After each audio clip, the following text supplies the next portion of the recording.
partita alla corsa riservata agli asinelli, dato al comando Samugheo con Alessandro Cadeo che prende il comando nei confronti di Busacchi, questa posizione nel commento tra Martauli che ha all'interno Corradile.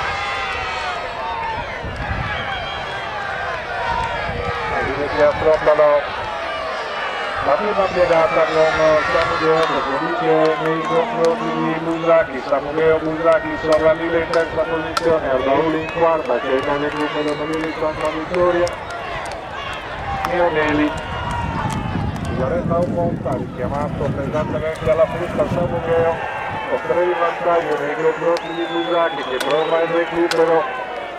Allunga ancora Samugheo con Alessandro Cadeo che all'inizio della piegata conclusiva 5-6 lunghezze di vantaggio nei confronti di Busacchi che mantiene saldamente la seconda posizione, gli altri a distanza siderale non vi avvicinano e mi impensieriscono nemmeno. Intanto Busacchi che ci prova, tende però ad allargare, ma tiene lo steccato Samugheo che si presenta in retta al comando, allarga anche Samugheo, ma è ancora più largo Busacchi che non recupera sul fuggitivo Samugheo e Alessandro Cadeo che fin dalla partenza conducono da un capo all'altro. Samugheo primo classificato, Busacchi al secondo